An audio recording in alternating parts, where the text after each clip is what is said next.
And let me tell you something. The first time somebody told me, Steve, Islam ain't just a religion, it's a whole way of life, I thought they were just trying to sound deep. You know how people do throw some dramatic line out there like they just unlocked the universe? But the more I started learning, the more I realized, hold up, this ain't no slogan. They really mean that thing. Because most people, especially in the West, when they hear the word religion, they think of something you do on Sunday morning.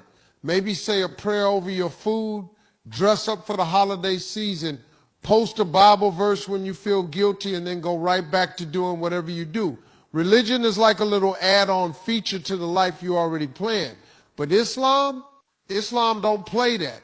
Islam comes in the room like, no, sir, we not just your Sunday activity. We your morning routine, your money habits, your food, your marriage, your business deal, your bathroom manners, your emotions, your ego, your purpose, and what you think about when you lying in bed at 2 a.m. wondering what life is about.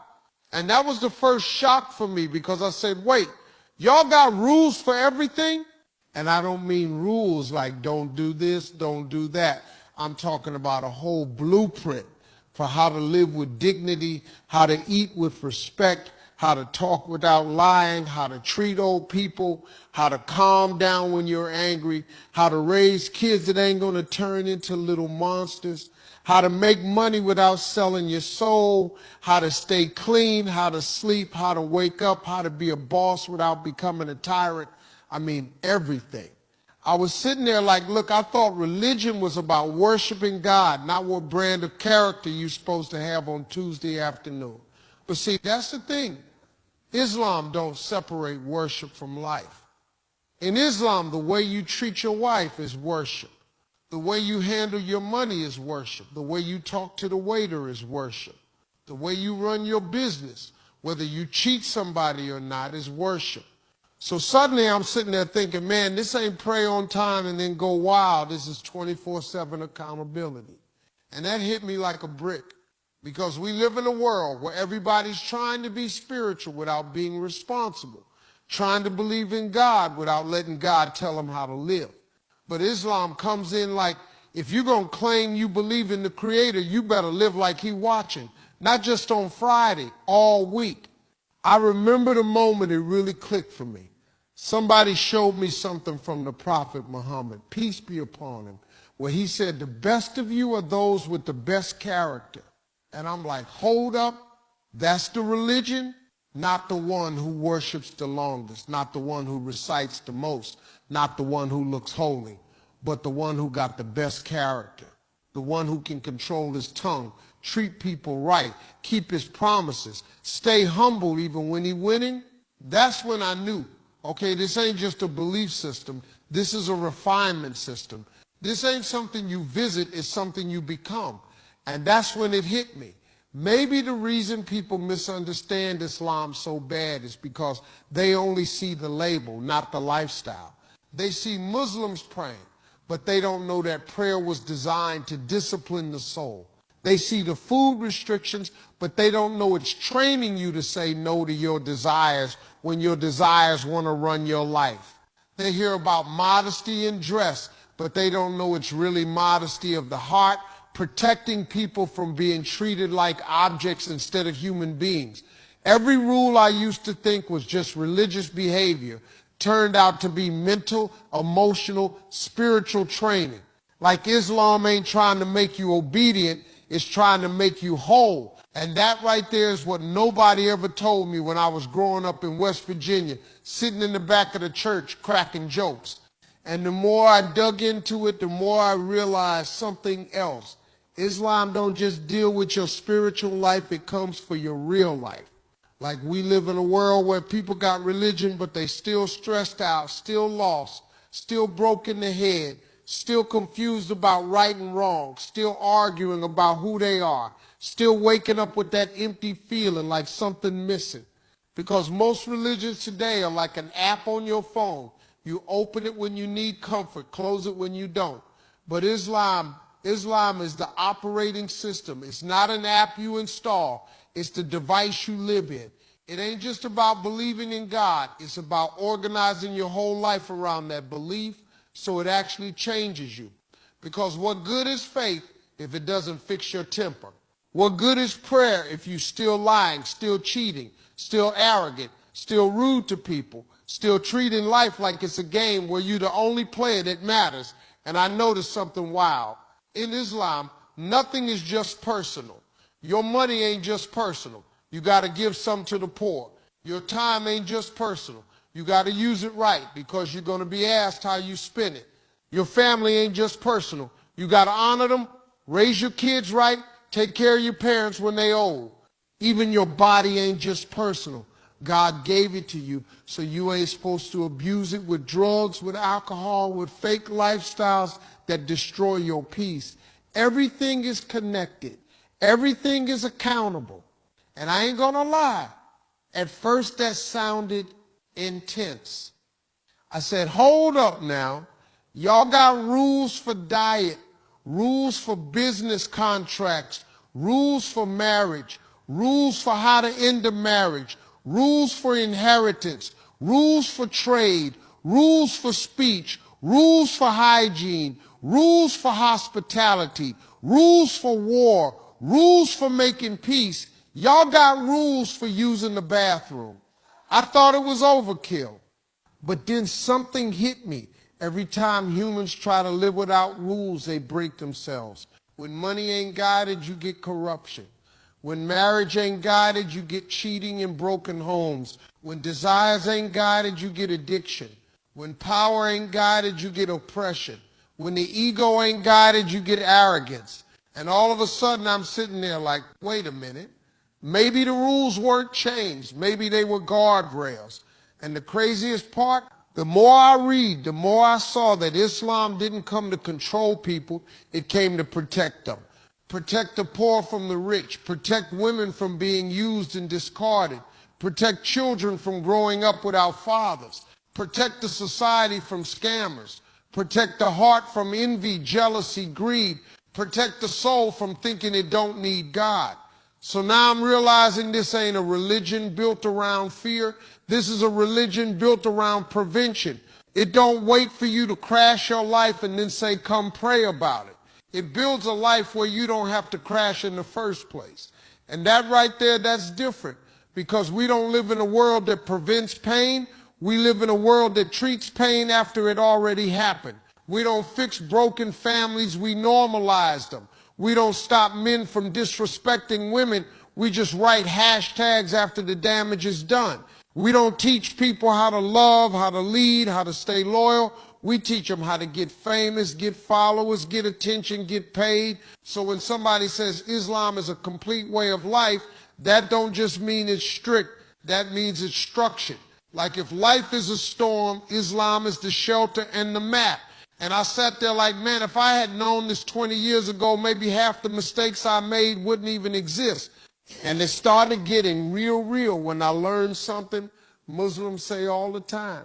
Islam came to take human beings from darkness into light. And I had to stop and ask myself, what's my darkness?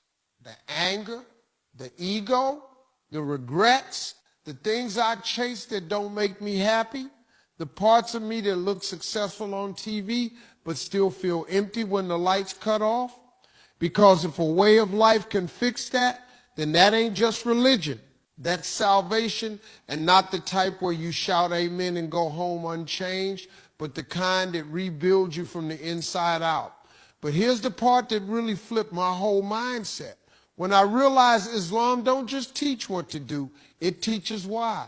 See, a lot of people think religion is just a list of rules floating in the air with no explanation. Just do it because God said so.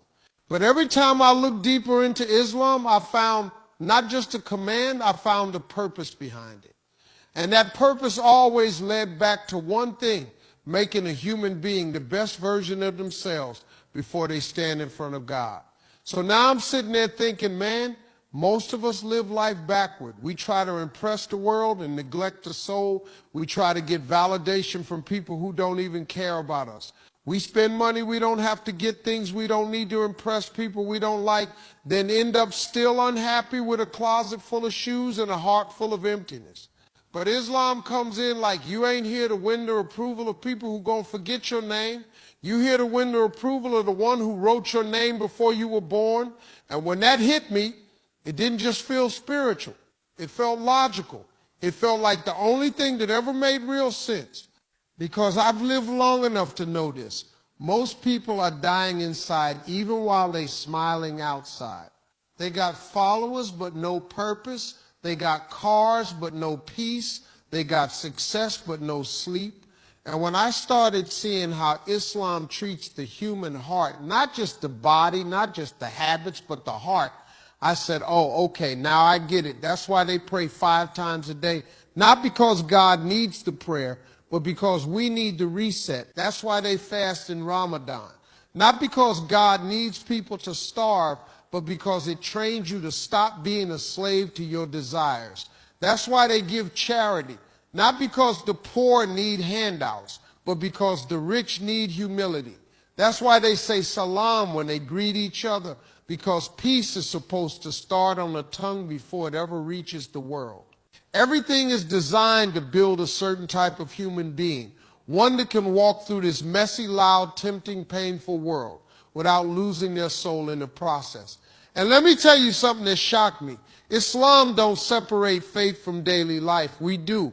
Islam don't say be good in the mosque and ruthless in the office. Islam don't say respect your mother but run game on women. Islam don't say worship God and then cheat on your taxes. Islam don't say love your neighbor and then crush them in business.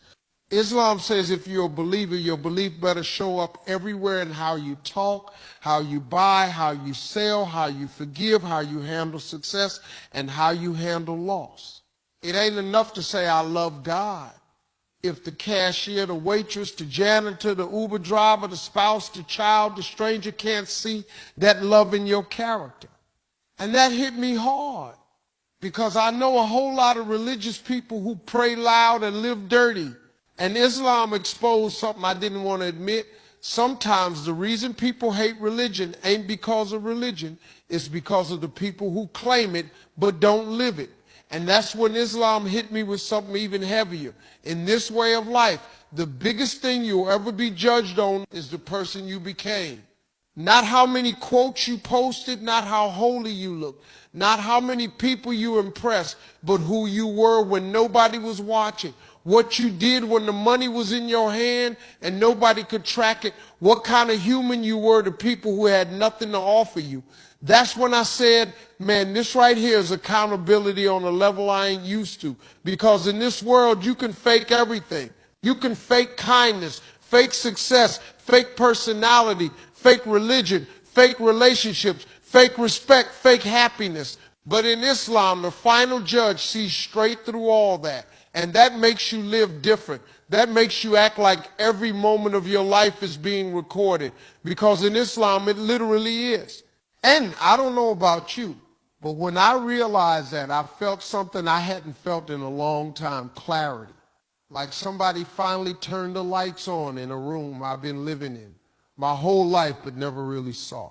I said, okay, I get it now. Islam ain't here to give you a religion. It's here to give you a blueprint, a structure, a purpose, a moral compass, a filter, a destination. And once you got all that, life stops being random. You stop waking up asking, what am I even doing? Because now you know who made you, why you're here, what matters, what doesn't, what's temporary, what's eternal. And suddenly the noise of this world don't own you anymore. And let me tell you something, man, the more I sat with all this, the more I realized something that I wish somebody had told me 30 years ago.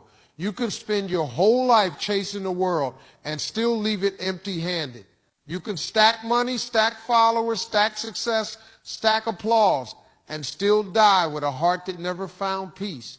And that's because peace don't come from possessions. It comes from alignment. When what you believe, what you live, what you speak, what you love, and what you chase are all going in the same direction. And that's what hit me about Islam. It don't just give you faith, it gives you alignment. It don't say believe in God and then figure the rest out by yourself. It hands you a whole map. Here's how you eat. Here's how you speak. Here's how you work. Here's how you treat people. Here's how you correct yourself. Here's how you handle heartbreak. Here's how you keep your dignity when life tries to break you. And when I saw that, I said, okay, now I understand why people say Islam is a way of life, because it don't just get you ready for the afterlife. It makes you live this life like it actually means something. Because here's the truth, and I'm saying this from experience. You can't fix the world if you're still broken inside.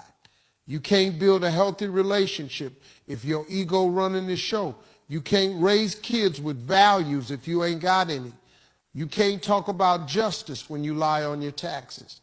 You can't talk about peace if you start drama every chance you get. You can't talk about loving God while you treating his creation like trash. A real way of life don't let you fake it.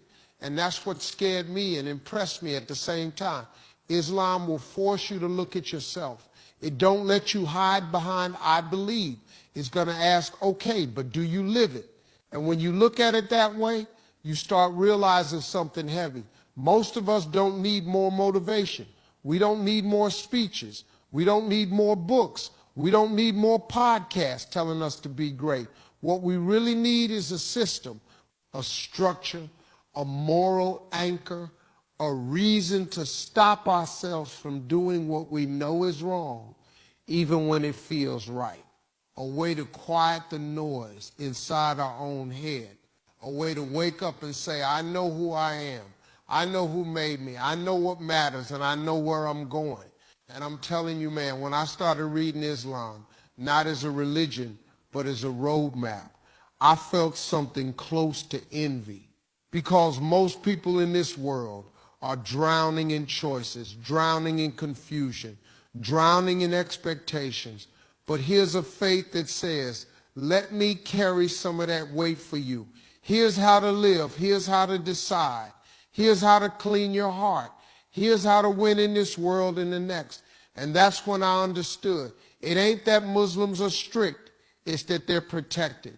It ain't that they follow rules. It's that they follow wisdom. It ain't that they submit. It's that they surrender to something bigger than their own ego, bigger than society's trends, bigger than the desires that come and go like seasons. And once you surrender to something higher, you don't get weaker. You get grounded. And brother, let me tell you, we got a whole lot of people in this world right now who look successful but are spiritually homeless. And if you got to be honest with yourself, maybe you've been one of them. I know I have. So I'll end with this right here. If you ever wondered why Islam is spreading, why people from every race, every country, every background keep walking into it, it ain't just because they found a religion. It's because they found order in a world of chaos. They found purpose in a world of distraction. They found a way of life where you don't got to guess who you are or why you're here, because God already told you. And the more I see it, the more I realize the people who are really winning in this world ain't the ones who can buy anything. It's the ones who finally found something money can't touch: clarity, discipline, purpose, and peace. And if you ever taste that, even for a moment, you'll never settle for the empty version of life again.